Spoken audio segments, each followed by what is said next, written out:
Tadi dulu ya, bentar aku kok Oh, nggak apa. tiba-tiba deg-degan ya. Serem. Minum dulu. Minum dulu boleh ya? Udah pernah lihat setan atau baru ini yang pertama kali? Belum pernah, aku tuh nggak sensitif sama sekali. Jadi benar-benar lihat pocong depan muka tuh pas di sini doang. Masih ada kapasnya lagi ya? Masih. Matanya hitam. Bayang nggak?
Om Mamat, obrolan malam Jumat.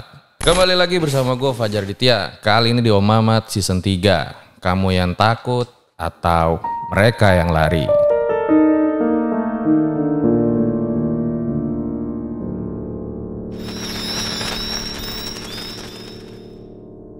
Seperti biasa ya, malam Jumat itu waktunya sama narasumber. Nah sekarang di samping gue udah ada Mr. Popo nih, yang kayaknya mau bawa pasiennya lagi nih. Selamat malam Mister. Selamat malam, bawa pasien kayak apa? Sekarang bawa siapa Mister? Iya, hari ini kita kedatangan tamu istimewa ya, Mbak Timot namanya. Mbak Timot ini salah satu pencerita senior juga di Do You See What I See.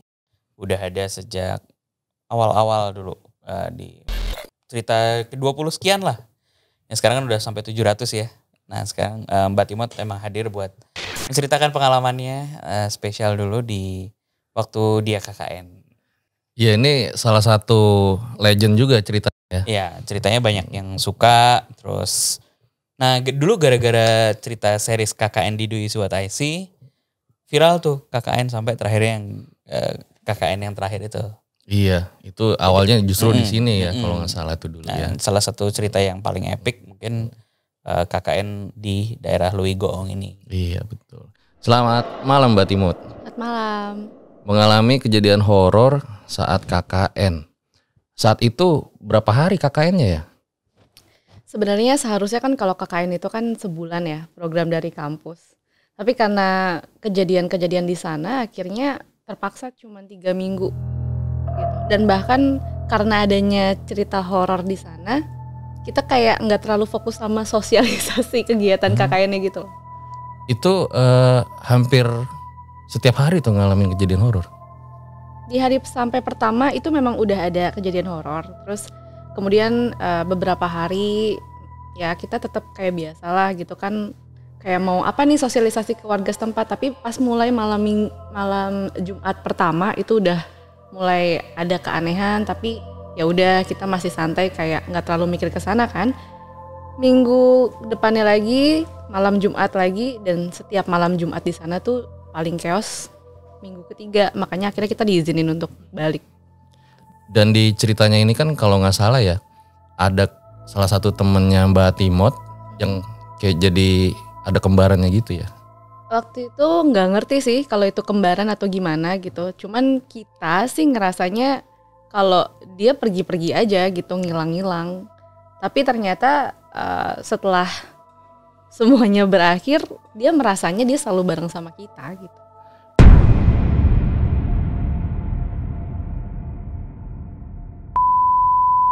Jadi guys, sebelum videonya dimulai, gue pengen ngasih tahu kalian kalau ada game survival yang keren banget, dimana nanti tuh bakal ada epic battle melawan zombie, dimana nama game ini adalah Life After.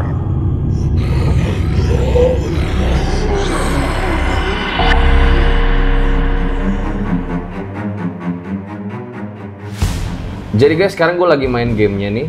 Jadi nanti pas kalian main, kalian tuh akan ambil bagian di epic battle dengan skala yang belum pernah terjadi sebelumnya. Levin World Battle. Nah, dengan alasan yang tidak kita ketahui ya, kawanan zombie yang tak terhitung jumlahnya itu menyerang dinding perbatasan kota Levin. Jadi tuh nanti bakal banyak senjata dan zombie baru dalam update yang baru ini. Dalam game ini kalian tuh akan mencoba bertahan hidup ya dari serangan zombie. Nah, serunya lagi di game ini ya, kalian tuh bisa nyari makanan, terus juga berburu, menambang sumber daya ketika berperang melawan zombie.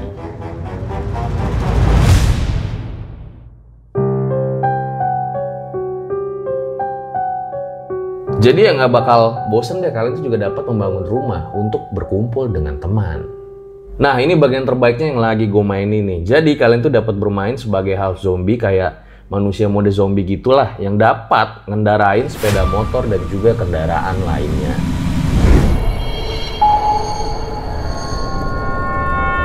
Jadi Life After adalah game open world doomsday survival yang dikembangkan oleh NetEase Games. Dan game ini bisa kalian mainkan secara gratis dan juga bisa di-download di Android, iOS, dan juga PC.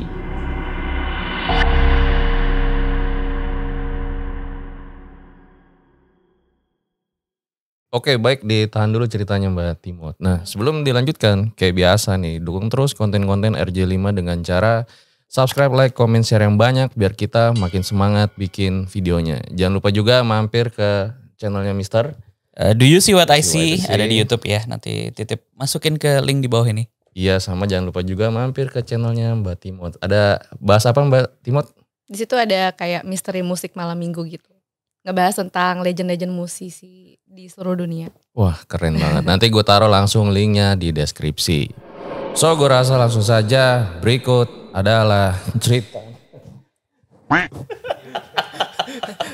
Ribet.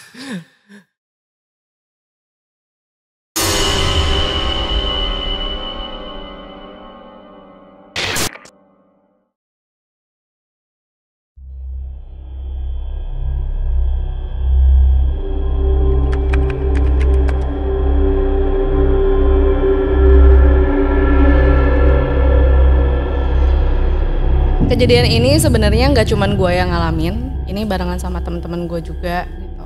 Kejadiannya di tahun 2010 atau 2011 gitu.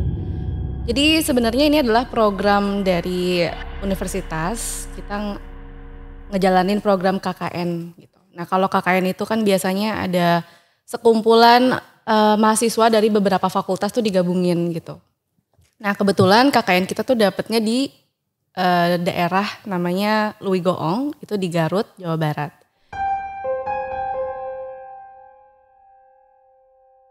Nah, pada saat itu kita tuh dapat 13 orang gitu, satu kelompok itu. Nah, tapi karena terlalu banyak akhirnya di-split jadi 2. Nah, kemudian di kelompok aku sendiri itu ada 3 perempuan, 3 laki-laki. Jadi sama aku 7 orang gitu. Nah, karena itu kita beda-beda fakultas, jadi mau gak mau pas kita lagi jalan ke sana, ke desa Louis Goong tuh kita kan kayak mau ice breaking ya, sambil ngobrol kayak pengen kenal-kenal gitu.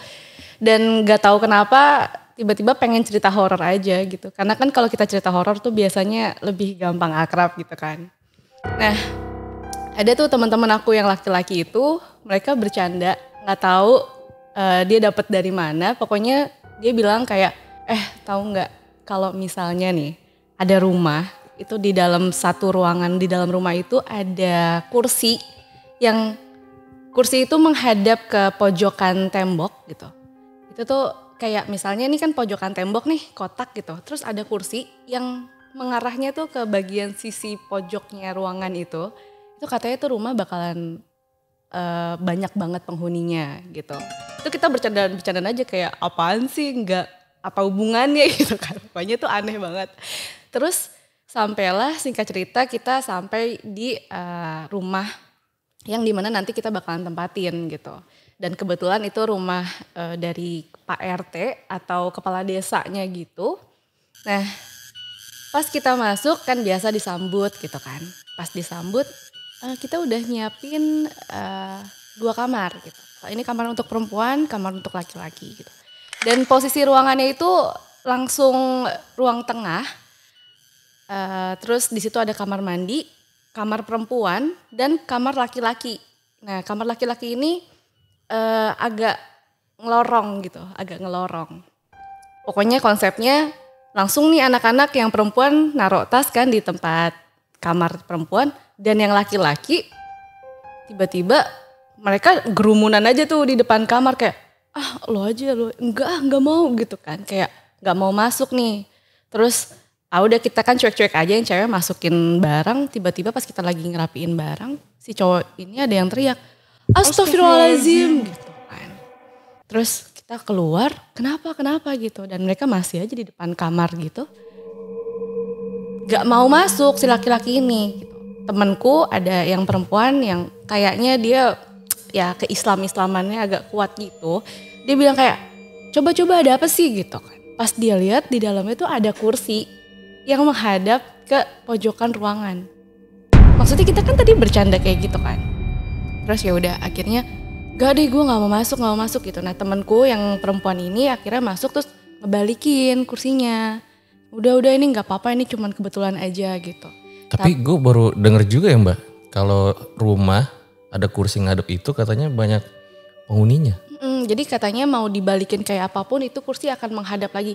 Jadi kayak kamu pernah dengar gak sih kayak ada kaca yang tipe-tipe rumah yang ada kacanya, kaca kuno gitu kan, suka tiba-tiba menyimpan apa kayak gitu. Nah itu tuh mitos aja gitu. Ya aku juga nggak tahu, kita kan awalnya itu bercandaan kan.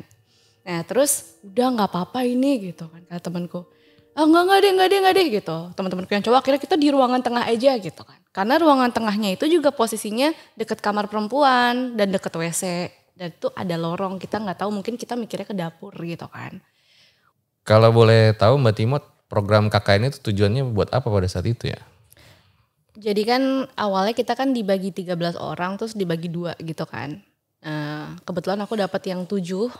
Nah kita itu punya program lagi sendiri-sendiri. Jadi dari 7 orang ini kita jadi 2 tim. Nah kalau aku waktu itu kebetulan kita programnya ke sekolah-sekolah SD gitu. Kalau aku kan karena aku sastra Inggris, jadi aku ngajarin bahasa Inggris. Terus teman-teman aku yang dari pertanian ngajarin cara cocok bertanam. Sebenarnya lebih ke kegiatan aja gitu, untuk membangun desa aja gitu kan. Jadi beda-beda ya masing-masing orang ya? Ya itu mungkin tujuannya kenapa kita beberapa fakultas tuh digabungin gitu. Karena memang yang dari komunikasi juga ya kita lebih ngomongin tekniknya nih, gimana nih enaknya ngomong secara komunikatif ke anak-anak gimana kayak gitu. Nah kebetulan aku dapet timnya waktu itu ke sekolah-sekolah SD gitu. Jadi dia banyak yang kayak gitu. Kalau di kampus-kampus KKN kan tergantung fakultasnya apa. Terus di sana ada apa, misalnya ada Karang Taruna, ada SD gitu. Nah kita yang di mata kuliah yang berkaitan dengan pelajarannya, biasanya kita ngisi-ngisi kayak gitu. iya kayak Oke, gitu. seru nih ya kalau di FTV biasanya ada ketemu pemuda desa nih. Oh iya Oh, memang sering ya. Kalau di FTV. Cinlok bahkan gak cuma sama desa ya, sama sesama tim juga bisa. Jadi pengen KKN saya. Jadi pengen KKN. Oke, kita lanjut lagi ke cerita nih.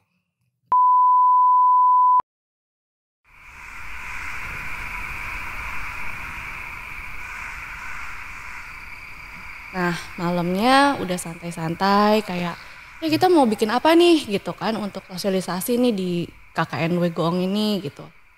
Terus pas malam-malam ini kita biasa aja tuh ngejalanin gini program ini. Sampailah kita di malam Jumat pertama. Itu hari Kamis pertama, di minggu pertama kita KKN. Temenku nih ada perempuan, aku kasih nama ini aja ya, bukan nama asli nih, nama samarannya kita panggilnya Ica gitu. Nah si Ica ini tiba-tiba dia tuh kayak emang tipikalnya anak ini lemes gitu. Terus kayak Aku kayaknya mau ke kamar deh, kata dia kayak gitu. Terus kayak ya udah kamar aja gitu. Pas dia ke kamar, tiba-tiba temanku yang perempuan itu yang tadi aku bilang pertama kali dia ngebalikin kursi, itu dia bilang kayak gini, kok kayaknya perasaan gue nggak enak nih gitu kan. Ya kita mah kenapa gitu. Gak kayak tadi si Ica nih biasa-biasa aja kok tiba-tiba lemes ya pas udah kelar maghrib gitu. Oh deh gitu, yaudah kita ngobrol-ngobrol terus dia nggak nyaman akhirnya dia nyamperin si Ica kan ke kamar. Icanya nggak ada. Padahal itu posisinya kan ini ruang tengah, ini ruang perempuan kan. Literally kita ngeliat dia ke situ gitu. Tapi, Samping-sampingan doang ya? Nah terus si temenku ini inget balik, men Icanya nggak ada gitu kan. Ica nggak ada. Hah? Bener loh gitu kan. Kemana gitu? Kita bukalah ke kamar mandi yang notabene di sebelah kamar perempuan. Tapi ya kita bakal lihat juga dong kalau Ica ke situ. Itu nggak ada Icanya. Pas kita lihat nggak ada. Nah kebetulan antara ruang perempuan dan ruang kamar mandi itu ada lorong gitu. Nah pas ke lorong itu kita nyari dong ke situ, kirain ke dapur kan. Ternyata di belakang situ ada pintu keluar lagi. Dan itu tuh ada kayak bambu-bambu dan ternyata di situ ada satu ruang yang lembab banget. Lo aja yang masuk, lo aja di situ kali gitu kan. Lembab yang pertama, yang kedua gelap, yang ketiga tiba-tiba ada suara air. Kan horor banget kan, kita nggak tahu ada apa. Karena itu rumahnya di tengah-tengah sawah gitu. Nah terus yaudahlah akhirnya kita kayak beraniin diri udah ramean ngelihat ke belakang ada si Ica. Ternyata suara air itu Ica lagi ambil wudhu. Loh kok lo tahu-tahu di sini ada kayak sumur gitu kan, kayak kamar mandi terpisah dari rumah gitu. Terus Cak lo bilang kek kalau kesini gitulah, anak-anak pada kayak gitu. Dia diem aja terus ngelewatin kita aja gitu. Abis wudhu cabut terus anak-anak wih gitu kan, dicuekin nih gitu kan. Terus ya udah akhirnya udahlah anak-anak mikir udah dari lorong itu dia menuju ke kamar perempuan kan. Ya udah sholat gitu.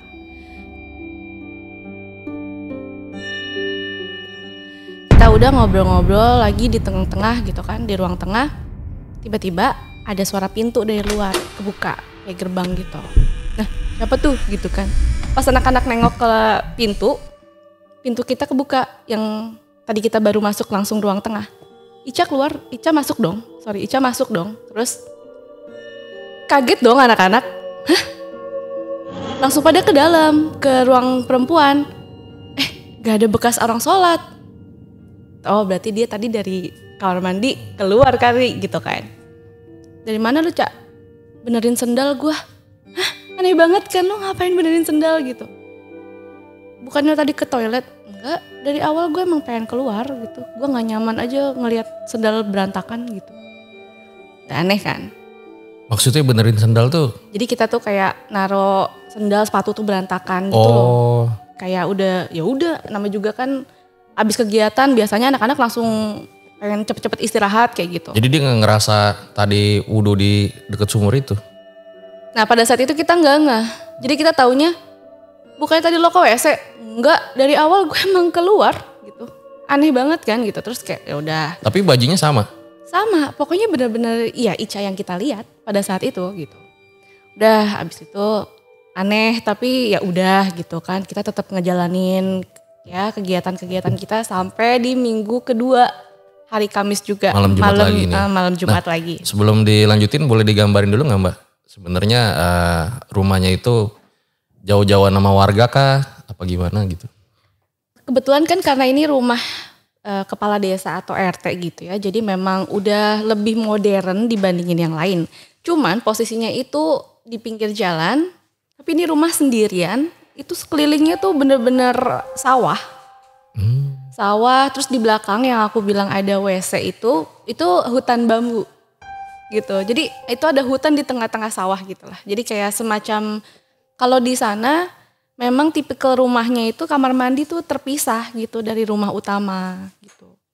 Iya memang kalau di desa tuh kayak gitu ya. Nah itu di belakang itu ada sumur tuh. Buat narik air ya? Buat narik air kayaknya dan emang kayaknya buat nyuci juga kayaknya ada ember-ember gitu juga sih. Berarti Mbak Timot suka ngambil air di sumur juga? Iya setelah kita tahu iya. Tadinya kan kita berpikirnya itu nggak ada ruangan di belakang itu. Kita taunya karena pas lagi nyari si Ica di malam itu aja gitu. Oke. Boleh lanjut lagi? Yang malam Jumat kedua berarti nih.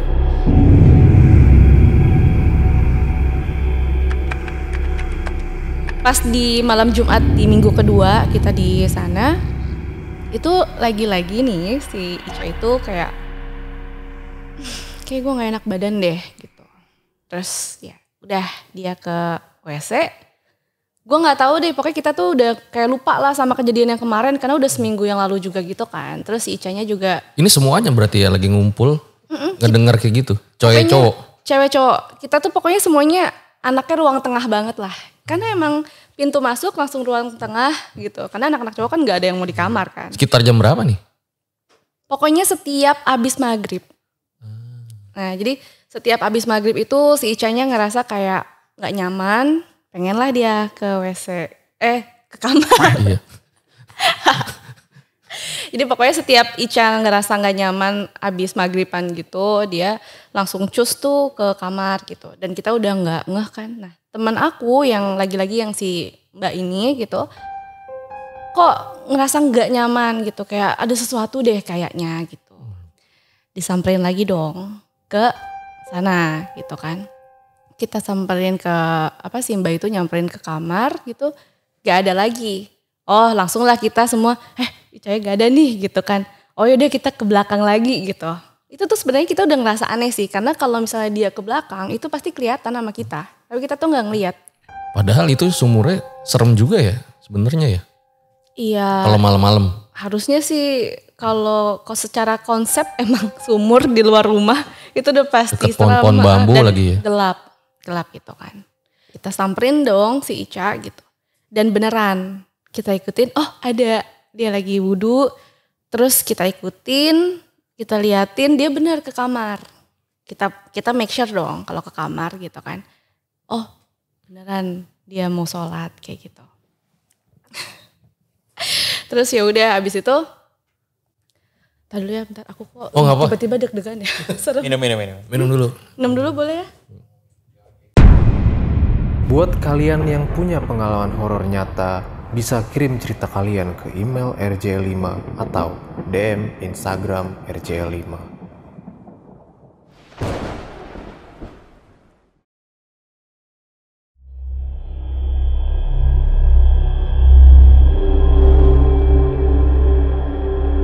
Dan karena dia beneran sholat kan, kita liatin tuh, kita ramean. Kayak ngeliatin itu beneran gak sih dia sholat gitu. Pas kita ngeliat dia memang beneran lagi sholat, tiba-tiba ada suara tss gitu. Kayak suara TV nyala. Suara TV nyala, kayak ada suara, tau gak sih suara TV yang gak ada siarannya. Jadi kayak apa sih? Kayak kayak suara static sound gitu yang kayak gitu-gitu. Siapa yang nyalain TV gitu kan. Kita langsung refleks kan, kita kesana semua, nggak ada yang ngeliat si Ica lagi. Pas kita ngeliat ke TV, TV-nya mati ternyata. Dan emang dari awal kita nggak nyalain TV gitu. Kok? Pas kita lagi fokus ke TV, ada yang buka pintu kamar mandi dan Ica keluar dari kamar mandi. Ngerti nggak? Jadi dia nggak sholat tuh? Iya, itu dia. Makanya kita langsung yang shock. Hah? Kita maksudnya dari jarak kamar perempuan ke TV itu cuma tinggal nengok gitu aja. Masa tiba-tiba si Ica udah pindah kamar mandi gitu kan. Berarti dari awal yang dia di sumur tuh gak tahu siapa ya? Dia gak tahu. Terus anehnya kita kan shock banget ya. Hah? Udah gak ada yang berani lihat lagi dong ke kamar. Tiba-tiba nih anak langsung duduk aja sama kita. Tadi sampai mana kata dia kayak gitu. Terus kayak oke, gak bener nih udah nih. Tapi gak ngecek lagi tuh? Gak berani. Gak berani. Ya, akhirnya setelah malam itu kita akhirnya udah kayak ikan asin tidur semua di ruang tamu. Kayak udah gitu, kayak udah gak ada yang berani masuk kamar lagi gitu. Dan yang berani cuma si Ica doang. Tapi gak ngomong sama Ica tuh ada keanehan gitu? Enggak, karena dia keluar dari kamar mandi langsung santai aja. Kayak gak ada apa-apa, langsung tadi sampai mana ya gitu. Udah kan, terus kita kayak oke ini aneh tapi daripada bertanya-tanya dan makin aneh ya udah.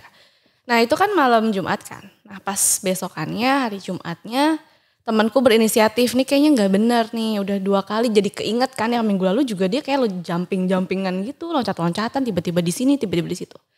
Akhirnya kita ngomong lah sama Pak Ustadz gitu. dia menyarankan kita untuk ya kalian abis maghrib itu sholat aja lah rame-rame, maghriban, isya, tahajud kalau bisa, kayak gitulah. Dan nih kita lakuin tuh dari minggu kedua sampai minggu ketiga gitu.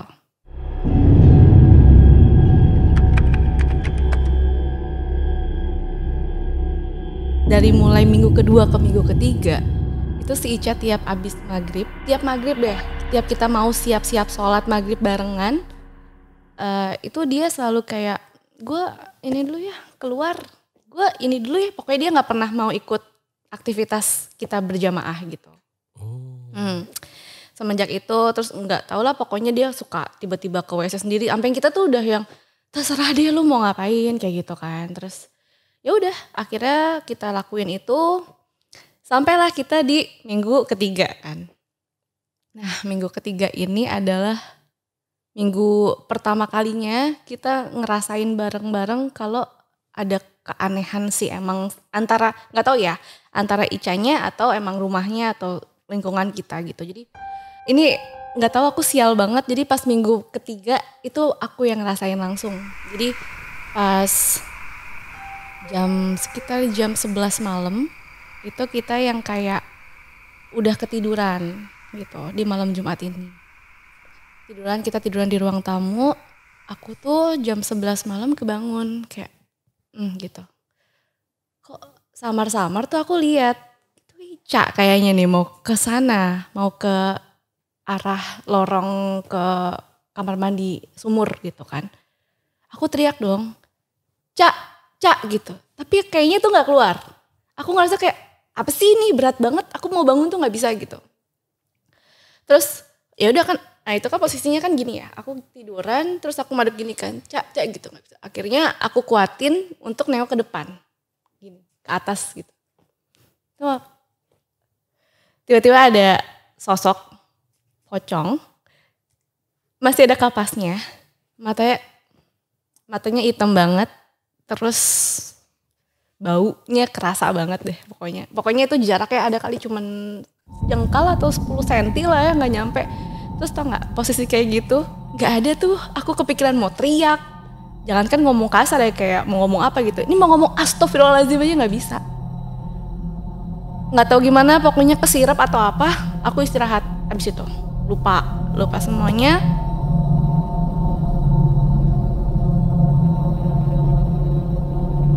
Besok paginya, Jumat paginya, semalam apa ya?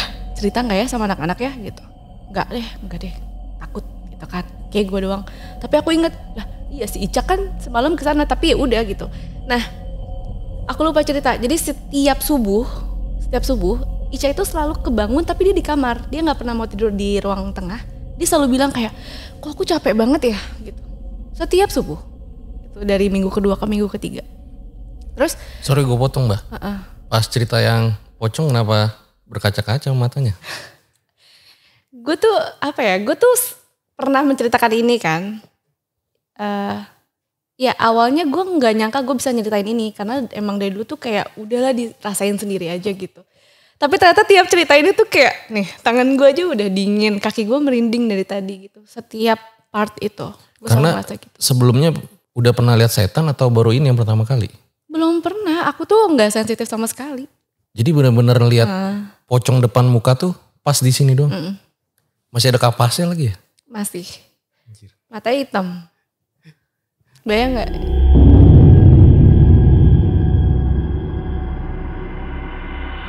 Dah, situ Jumat paginya udah tuh aku pendam aja kan, nggak cerita. Yang penting si Icanya baik-baik aja ada barengan kita gitu. Pas lagi sholat Jumat kan kita suka dapat penyuluhan gitu ya dari ustadz gitu kayak gimana gini. Aku nggak kuat cerita lah aku akhirnya. Oh katanya gitu. Kita akhirnya minta nih Pak Ustadz bisa nggak tidur di sini aja soalnya serem banget gitu kan. Tapi nggak mungkin dong masa Ustadz tidur sama kita gitu. Udah pokoknya kalian mulai sekarang tahajud barengan gitu. Ya udah akhirnya kita lakuin. Cerita tuh lihat penampakannya sama Pak Ustadz. Aku cerita terus udah. Pas Jumatnya itu, hari Jumat udah ke sore-sorean, si Ica mulai kayak gitu lagi. udah Pak Ustadz bilang gini, coba kamu hubungi dosen wali, udah boleh pulang belum? Lebih baik pulang aja. Itu udah minggu ketiga. Padahal kan kita harusnya kan sebulan kan. Aku hubungin. Ceritain. Iya Bu, ternyata kan, dan kebetulan yang lihat gak cuma aku kan. Jadi teman-teman juga pada lihat keanehan itu. Akhirnya kita diizinin. Oke, besok Sabtu dikirimin bis ya gitu. Dikirimin bis. Ya udahlah, kita akhirnya siap-siap tuh besokannya asik, besok mau pulang gitu kan. Kita nggak lanjutin KKN. Bahkan kita tuh sampai nggak nerusin program KKN kita. Itu karena kita udah fokus kayak, kita fokus udah yang penting ini kita keadaan kita aman-aman aja. Terus si Ica juga, karena Ica tuh kayak selalu capek gitu tiap pagi. Setiap hari juga habis maghrib selalu aneh gitu ya. Tiap kita kan selalu maghrib gitu. Kayak ya sholat yuk, ngaji yuk gitu. Terus udah tuh.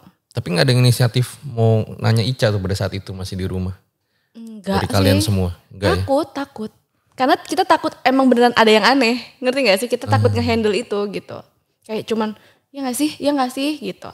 Sampailah akhirnya pas Sabtu pagi nih kita udah siap-siap kan mau ke bis gitu. Tiba-tiba Ica make a scene. Dia kayak, aku gak bisa pulang nih. Kenapa? Udah ayo buruan deh, kita udah mau pulang nih, udah gak mau gitu kan. Pada kayak gitu, teman-teman yang cewek-cewek juga udah gue yang pengen aja barang-barang lo gitu. Udah akhirnya masukin ke dalam tas. Pas kita lagi siap-siap mau naik bis, tiba-tiba si Ica, enggak aku gak bisa pulang, aku mau ke belakang dulu, mau kekeh banget pengen ke sumur. Dia mau ke sumur, pas dia ke sumur anak-anak langsung inisiatif, enggak kita langsung lari ke Pak Ustadz deh. Nih anak ini nih kayaknya ada yang aneh nih gitu kan. Gak mau pulang, dia tuh keras gitu badannya, gak mau dipegang. Pas dia berjalan ke sumur, gak ada yang berani nyamperin. Ya udah anak-anak yang cowok-cowok manggil Pak Ustadz, si Pak Ustadznya datang, langsung ngejar si Ica kan, narik-narik gitu. Nah itu tuh momen dimana kita semua ngeliat si temanku itu dipegangin sama Pak Ustadz, terus dia bilang kayak gini, anak ini gak boleh pergi. Suaranya bukan suara Ica, matanya tuh udah mata marah, serem deh. Terus, suara cowok gitu? Gak tahu, suaranya suara aneh lah, kayak suara, gak tahu, bukan suara cewek, bukan suara cowok. Padahal Pokoknya bukan siang-siang suaranya dia. Padahal siang-siang ya? Itu keadaannya kita udah mau pulang gitu, terus rambutnya udah keringetan, udah kayak habis mandi gitu. Anak ini gak boleh pergi. Di belakang tuh gak tahu ngapain. Udah kita ini deh gitu. Digendong sama Ustadz, akhirnya dia lemes gitu. Lemes, kita minta tolong sama Pak Kepala Desa yang punya rumah itu. Pak ini ada gak kita tuh fasilitas lah yang mumpuni nih anak ini bisa istirahat gitu. Kita gak mau lagi di rumah itu gitu. Akhirnya kita semua ke bis. Kita ngikutin si kepala desa ini untuk menuju apa sih kalau di desa tuh klinik atau puskesmas gitu kali ya. Nah terus disitulah akhirnya si Ica ini istirahat. Kita akhirnya ya solidaritas lah kalau temen kita berangkat bareng-bareng masa pulang sendiri-sendiri gitu kan.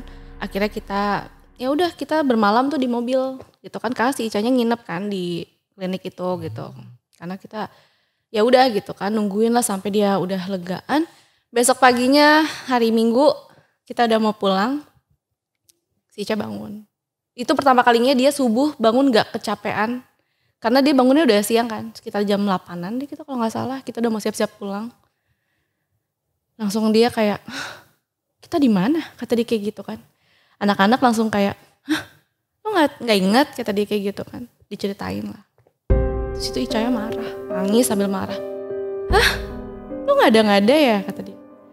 Lo tau gak sih, selama ini tuh gue ngerasa kalian tuh nyuekin gue. Gitu. Tiap gue ngomong tuh kalian gak ada yang nanggepin, makanya gue selalu pengen balik ke kamar. Dia bilang kayak gitu. Ya orang-orang pada bingung dong, kita kayak, maksudnya? Gue tuh selama ini sama barengan sama kalian di ruang tengah, tapi lo tuh pada nyuekin program yang gue saranin. Terus kayak, pokoknya intinya dia ngomong sama kita gak nanggepin, akhirnya dia pengen balik ke kamar. Nah, mungkin secara gak sadar saat dia balik ke kamar itu, nggak tahu itu dia lost dia atau bukan, tapi dia langsung refleks ke sana, ke sumur itu gitu. Ya akhirnya itu sih yang paling gue sampai merinding. Rasa dia di dunia lain kan? Ya jadi dia ternyata, kita kan jadi flashback kan. Dia selama ini, lo gak pernah keluar ini bener-benerin sendal gitu. Ngapain gue beli sendal? Dia bilang kayak gitu. Gak pernah itu. Ke sumur juga gak ngerasa. Enggak, dia ngerasa ada di situ terus. Di kamar doang. Tapi dia sadarnya kalau dia ke kamar. Kalau dia nggak ada yang mau dengerin gue, capek nih kamar itu tuh dia sadar. Dan itu yang kita lihat. Gitu. Aneh banget ya. Udah semenjak itu kita di bis juga udah diem-dieman aja sih, nggak ada yang ngebahas, paling kita nyanyi-nyanyi kayak ya supaya nggak keinget lagi. Tapi Ica bilang nggak kalau dia misalnya pernah ngeliat setan atau gimana? Karena kita baru kenal ya kebetulan, jadi nggak enak nanyanya. Dan memang anak ini lebih ke pendiam, terus kayak emang lemesan aja anaknya. Kayak ada kan memang orang tuh yang kayak bawaannya tuh lemes kayak gitu kan. Si Chani salah satunya gitu. Tapi dari sudut pandang versi yang lain nih, teman-teman Mbak Timot itu pernah ngalamin apa aja tuh? Cerita-cerita nggak? Selama di sana gitu. Oh ada. Ada salah satu temanku cowok, dia keinget banget jam 4 subuhan gitu. Dia ngeliat ada sosok hitam gede banget di pojokan ruangan, dan itu entah kenapa katanya pindah-pindah gitu, dan selalu nemploknya ke pojokan-pojokan ruangan gitu. Itu aja sih kayaknya yang aku inget ya, karena udah nggak siap terima cerita-cerita lain. Udah paling aneh sih. Oke, ya memang sih ya kalau lagi di perdesaan itu kan kalau malam-malam suasananya kayak gimana gitu ya. Oh iya, dan di sana kan masih desa banget ya. Apalagi tuh tahun berapa gitu kan, belum ada apa-apa. Tau gak sih jam 7 malam itu tuh udah kayak kita di sini kayak udah jam 11, jam 12 malam gitu, sepi banget. Suara-suara jangkrik gitu kan. Penerangan juga kan dikit kan di sana. Bener-bener lampu jalan aja. Lampu di rumah juga kan remang-remang kan, walaupun di pinggir jalan gitu. Rumah warga paling deket berapa tuh kira-kira? Berapa menit? Sebenarnya kalau kita ke rumah warga sih ya deket kalau jalan kaki. Karena kan itu konsepnya kan memang jalan rayanya itu kalau mau ke rumah warga itu mesti masuk gang. Tapi bukan gang sih, dia lebih kayak ke apa ya, kayak jalan setapak gitu deh. Sawah-sawah gitu. Iya, sawah. Kolam ikan. Rumah-rumahnya juga di tengah-tengah hutan. Oh, oke. Kalau gitu nanti bakal banyak pertanyaan di closing.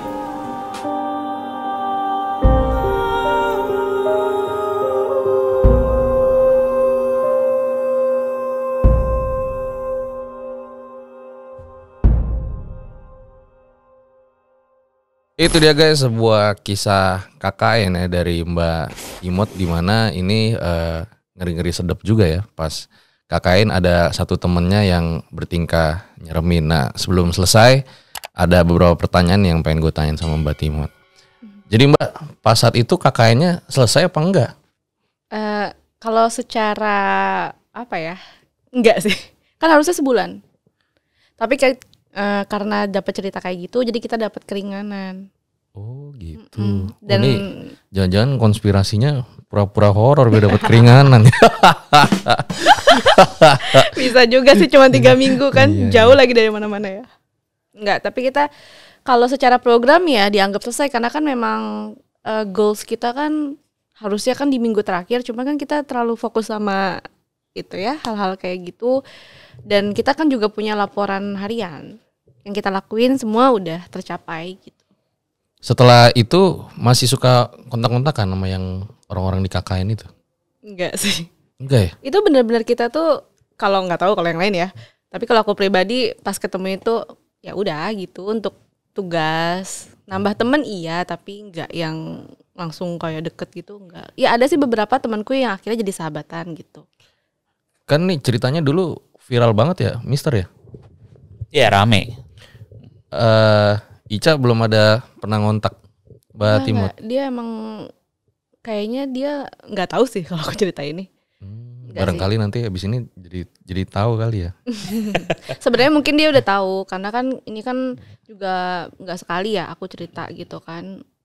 Tapi dia emang tipikalnya ya udah, anaknya kayak ya udah aja santai kok. Sekarang dia udah hidup baik-baik aja kayaknya ya. Kalau yang aku lihat dari sosmed sih. Oke deh kalau gitu. Nah, Mister. Yes. Sekarang lagi sibuk bikin apa nih? lagi ya biasa ngerjain cerita-cerita horor udah sampai 720 episode ya. 720 ya? 720-an. Kalau udah 1000 mau ada spesial episode. Spesial bareng RJL lagi ya. Waduh.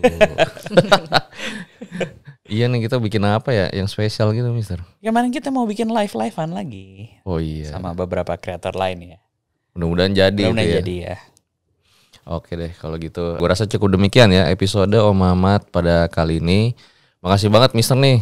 Udah numpang RJL nih. Numpang terus nih kalau ke Mister bagus, nih. Bagus.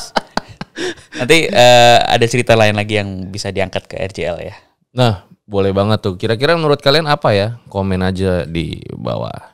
Makasih juga buat Mbak Timot yang udah menyempatkan waktunya bercerita di RJ5. Jangan lupa nih nanti mampir ke channel-channel beliau, nanti gue taruh di deskripsi. Ambil baiknya, buang buruknya. Dengan adanya cerita-cerita seperti ini, jangan malah menjadikan kalian takut. Akan tetapi kalian harus semakin yakin dan percaya dengan kebesarannya. Gue Fajar Aditya, RJ5 undur diri. Ciao.